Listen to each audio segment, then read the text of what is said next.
Pemirsa, puluhan ton buah pepaya siap panen di Desa Menten, Kecamatan Rambutan, Banyuasin dibiarkan terbengkalai akibat akses jalan yang rusak.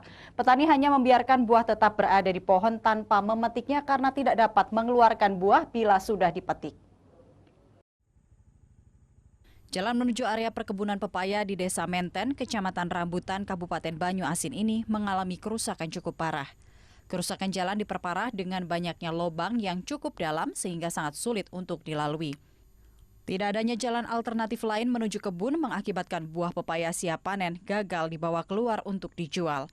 Para petani kini hanya membiarkan puluhan ton buah pepaya yang siap panen berada di pohon tanpa memanennya. Seharusnya puluhan ton buah pepaya jenis California di lahan seluas 20 hektar dengan harga Rp2.000 per kilogram sudah dapat menghasilkan uang bagi petani.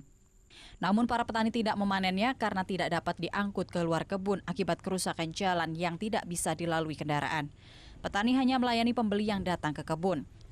Menurut petani, kondisi seperti ini sudah berlangsung selama 2 tahun seiring parahnya kerusakan jalan akibat musim penghujan tanpa perbaikan.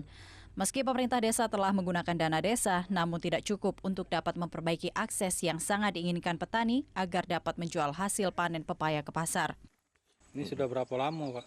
Kondisi soknya Hampir 2 tahun ini Pak sudah jalan ini.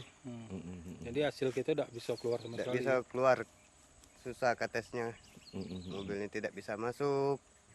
Di berapa luas, Pak, lahan kita yang di sini? Kalau lahannya ini 20 ini Pak, 20 hektar. 20 hektar. Jadi tentang akses itu Pak yang masih menjadi kendala di sini Pak ya, akses jalan Pak ya. Akses jalan Pak, kita tidak bisa berbicara banyak kalau infrastruktur kita belum memadai. Inspektor tidak bisa masuk, hasil pertanian tidak bisa dikeluarkan, terus petani juga akan kecewa apabila tanamannya, hasil buahnya tidak bisa dijual ke pasar. Para petani berharap pemerintah Kabupaten Banyuasin segera memperbaiki kerusakan jalan ini agar mereka bisa mengangkut hasil panen pepaya. Dari Banyuasin, Ahmad Syaiful, iNews melaporkan.